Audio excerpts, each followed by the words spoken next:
Hello guys, welcome to the banking blogs of Rishika. A very good morning to all of you. तो जैसा कि आपको पता है कि बैंकिंग का जो सबसे रॉयल जॉब होता है, one of the royal job, मैं आरबीआई के बाद की बात कर रही हूँ, वो है एसबीआई पीओ। हर बैंकर्स का ड्रीम होता है कि वो एसबीआई में एंट्री करे एज अ बैंकर।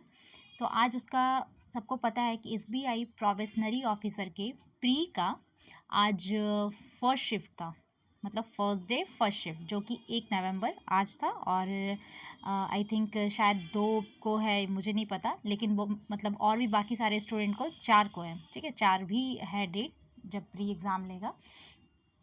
तो फर्स्ट शिफ्ट का जो भी पेपर कैसा था, उसका लेवल क्या था या फिर उसके अटेम्प्ट कितने हुए, ये ओवरऑल जो भी एनालिसिस है मैं आपको एक शॉर्ट समरी में मैं आपको दूंगी यहाँ पे, जो कि मुझे जानने को मिला है। मेरा नहीं था पेपर, लेकिन जो कि मोस्ट ऑफ द स्टूडेंट्स ऐसा ही कह रहे हैं, उसी की बेसिस पे मैंने ये वीडियो बनाया है। आप एक बार मैच कर लीजिएगा मैं जो भी बोलूँगी कि हाँ ये फैक्ट है या नहीं। बिल्कुल सही होगा, जाहिर सी बात है। जब एक जो होता है ना कि अच्छे खासे स्टूडेंट जब आप इस बात का सहमति देते हैं तो वो सही ही रहता है, जाहिर सी बात है। तो सबसे पहले ये मिथ तो आप माइंड से हटा दीजिए कि एसबीआई पीओ का पेपर था, कोई कलर का तो पेपर था नहीं कि 90 और 95 एज यूजुअल, जैसे कि हमेशा हिस्ट्री में होते आया है। जैसे ही पेपर सब बना कर आते हैं तो कुछ लोग ऐसे होते हैं जो 95, 92, 90 तक बोल देते हैं, जो कि ऑलमोस्ट ये इम्पॉसिबल है। प्रोबेशनरी ऑफिसर का पेपर उन्होंने सेट किया है तो 95 98 तो बनाएंगे नहीं, जाहिर सी बात है।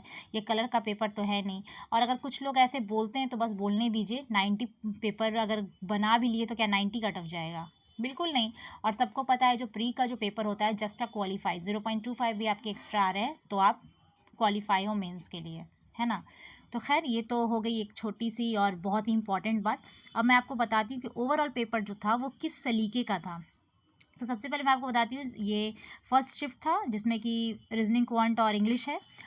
रीजनिंग में जो थे, मतलब रीजनिंग का जो लेवल था वो सबने कह रहा है कि सबने कहा है कि इजी टू मॉडरेट था, ठीक है। आप हैंड राइटिंग पे नहीं, मेरी आवाज़ पे प्लीज़ ध्यान दीजिएगा। क्वांट जो था वो मॉडरेट था, मतलब मॉडरेट टू, मतलब बहुत लोग तो बोल रहे हैं कि मुझे काफ़ी टफ लगा, तो क्वांट मॉडरेट था। और इंग्लिश को ईजी सब कह रहे हैं कि इंग्लिश जो थे वो डुएबल थे, मतलब ईजी थे इंग्लिश। इंग्लिश में इतना ज़्यादा वो नहीं था कि क्या उसको कहते हैं कि मतलब बहुत ही ज़्यादा मतलब बहुत दिमाग लगाना पड़ रहा था। तो जिन लोगों का इंग्लिश बहुत अच्छा है, आई एम श्योर उन्होंने एकदम मतलब जो कहते हैं ना, खतरनाक बनाया होगा इंग्लिश। और एक बात मैं आपको पहले ही बता देती हूँ कि एसबीआई पीओ में कोई सेक्शनल कट ऑफ नहीं होती है, तो आप बिल्कुल मत डरिएगा कि अगर आपका एक पेपर इधर उधर थोड़ा हुआ है तो ओवरऑल आपका अगर पार है तो बस पार है। ये कोई वो नहीं है कि हाँ इसमें सेक्शनल कट ऑफ होता है, ना प्री ना मेंस, किसी में नहीं। तो मैं आपको बता दूं कि रीजनिंग में क्या था। रीजनिंग का जो मतलब क्वेश्चन था वो कुछ इस तरीके से थे, लाइक कि उन्होंने फ्लैट फ्लोर से एक पजल दिया था, ठीक है। उसके बाद एक फ्लोर लेवल का, मतलब फ्लोर जो होते हैं ना 1 2 3 4, उस पर एक पजल था। साइलो थे, ब्लड रिलेशन 3 था, ब्लड रिलेशन, मिसलेनियस के क्वेश्चन थे, और आई थिंक अरेंजमेंट था, और एक लीनियर पजल भी था। मतलब ओवरऑल आप कह सकते हैं 20, जैसे कि हर प्री में होता है कि 20-25 नंबर के तो ऑलमोस्ट पजल ही आते हैं, तो इसमें इस तरीके का पजल था जो मैंने बताया आपको। उसके बाद अगर आती है बारी क्वांट की, जो कि कह रहे हैं लोग कि काफ़ी टफ आया था क्वांट, मतलब मॉडरेट टू टफ ही बोल रहे हैं लोग।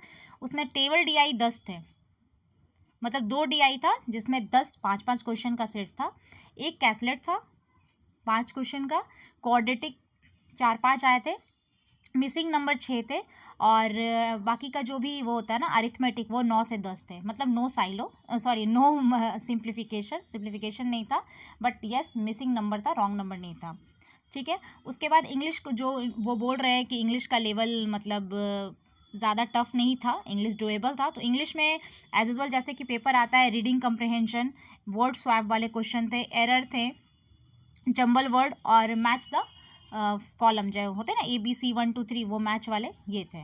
तो ओवरऑल पेपर कुछ इसी सलीके का था, रीजनिंग इंग्लिश मैथ्स का, जिसमें लोग बोल रहे हैं कि उनके जो मैंने सुने हैं एवरेज जो अटेम्प्ट हो रहे हैं लोगों के, वो 70s तक हो रहे हैं, मतलब 65 बोल रहे हैं कुछ लोग 70 बोल रहे हैं, बट येस 90 प्लस कोई नहीं बोला है।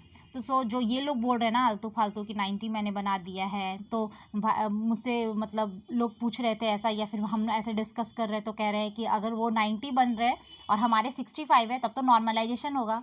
तो फालतू चीज़ें, ऐसा हो ही नहीं सकता है कि 95 और 98 SBI PO के प्री में बन रहा है। और अगर इन केस बन रहा है तो आप बिल्कुल टेंशन मत लीजिए। अगर 0.1% मान लूँ कि वो सच बोल रहे हैं, तो कट ऑफ कभी एक इंसान पे नहीं जाती है। कट ऑफ हमेशा एवरेज अटेम्प्ट पे जाता है। एवरेज मार्क्स जो गेन होते हैं स्टूडेंट के थ्रू, उस पर ही कट ऑफ जाता है। और इन केस मैं ये बता दूं आपको कि नेक्स्ट शिफ्ट अगर थोड़ा टफ या थोड़ा इजी आता है तो नॉर्मलाइजेशन भी होगी। इसलिए ये सब मत सोचिए कि SBI में नॉर्मलाइजेशन नहीं होती। बहुत गंदे लेवल की नॉर्मलाइजेशन होती है। लोग क्या बनाते क्या आते कुछ भी समझ में नहीं आता है। तो वो डिपेंड करता है कि आपका लेवल क्या था, आपके अटेम्प्ट क्या थे, आपकी एक्यूरेसी क्या थी। तो बस ये शॉर्ट एंड समरी मैंने एक वीडियो बनाया था जिसमें आपको पता चले कि फर्स्ट शिफ्ट में कैसे क्वेश्चन थे और सेकेंड शिफ्ट वाले थोड़े तैयार हो जाएं। All the very very best. ये फर्स्ट स्टेज है आपके सपनों के तरफ। तो thank you so much. Please अपने चैनल को सब्सक्राइब कीजिए, शेयर कीजिए गाइस, और ज़्यादा से ज़्यादा लोगों में शेयर कीजिए। Thank you so much.